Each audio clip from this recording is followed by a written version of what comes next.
Hello दोस्तों, मेरे YouTube channel पंचांग एवं ज्योतिष में आप सभी का हार्दिक स्वागत है। दोस्तों, मैंने अभी पिछले माह तक आर्य समाज कानपुर में दिए गए अपने लेक्चर्स का ही प्रसारण किया था, जो पंचांग के 5 अंगों से संबंधित थे। आज मैं आपको अवगत कराना चाहता हूँ कि प्रायः पुरोहित वर्ग उत्तरायण और दक्षिणायन की चर्चा करता है, जिसे जानने की हम आप सबकी उत्सुकता रहती है कि उत्तरायण और दक्षिणायन क्या होता है। तो दोस्तों,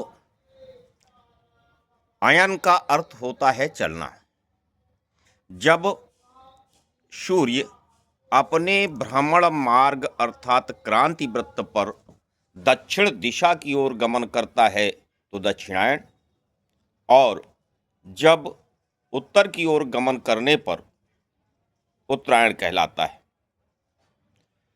सूर्य सामान्य रूप से हम बता दें कि जो मेष आदि 12 राशियां होती हैं, उनमें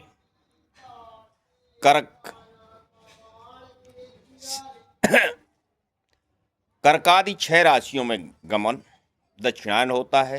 कर्क, सिंह, कन्या, तुला, वृश्चिक, धनु इत्यादि 6 राशियों में गमन ये दक्षिणायन कहलाता है। और मकर से लेकर के और मिथुन तक की राशियों में गमन, कर्क तक की राशियों में गमन ये उत्तरायण कहलाता है। मानस में भी आप लोगों ने सुना होगा कि माघ मकर गति रवि जब होई, तीरथ पति ही आवसब कोई। तो प्रायः माघ के महीने में 14 जनवरी के आसपास ही सूर्य उत्तरायण होना प्रारंभ होते हैं। सामान्य रूप से जो बसंत संपात है, उससे 90 डिग्री आगे चलकर जब सूर्य दक्षिणायन बिंदु पर पहुंचता है तो दक्षिणायन प्रारंभ होता है। और यह स्थिति प्रायः 21 जून को घटित होती है। इसी प्रकार दक्षिणायन बिंदु से 90 डिग्री आगे जाकर जब सूर्य शरद संपात पर 23 सितंबर के लगभग पहुंचता है तो सर्दी की ऋतु शुरू हो जाती है। तत्पश्चात जब 90 डिग्री आगे जाकर उत्तरायण बिंदु पर पहुंचता है तो सूर्य उत्तराभिमुख होकर चलने लगता है। अतः वही 22 दिसंबर उत्तरायण का होता है। तत्पश्चात 90 डिग्री पुनः आगे चलकर बसंत ऋतु के प्रारंभ विषुवत संपात पर पहुंच जाता है।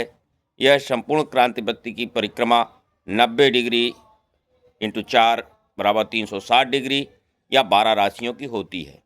अतः ये सारी घटनाएं प्रतिवर्ष घटित होती हैं। बसंत संपात व शरद संपात वे बिंदु हैं जो राशि वृत्त या विषुवत वृत्त की काट पर स्थित हैं। ये दो हैं। सूर्य वर्ष में 2 बार 21 मार्च और 23 सितंबर को ही विषुवत वृत्त पर पहुंचता है। ये 2 विषुव वृत्त शयन मेष और तुला संक्रांति मेष ये विषुव संक्रांति कहलाती हैं। इस प्रकार से दोस्तों, शयन मेष आरंभ पूर्व तक दक्षिण गोल होता है और जिनकी तिथियां इस प्रकार हो सकती हैं। बसंत संपात और शयन संपात 21 मार्च को उत्तरायण प्रारंभ, शयन मेष प्लस 90 डिग्री दक्षिणायन शयन अर्क अर्थात 21 जून, सायन कर्क प्लस 90 डिग्री शरद संपात या दक्षिण गोल आरंभ होता है। 23 सितंबर की स्थिति होती है ये। और शयन तुला प्लस 90 डिग्री ये 22 दिसंबर के आसपास की स्थिति होती है। ये उत्तरायणारंभ प्रारंभ हो जाता है। यहीं से मकर राशि का प्रारंभ होने लगता है। धन्यवाद दोस्तों। अगली चर्चा हम अपने अगले वीडियोज़ के माध्यम से करेंगे। वीडियो अच्छा लगे तो लाइक, सब्सक्राइब और शेयर अवश्य करें। धन्यवाद दोस्तों।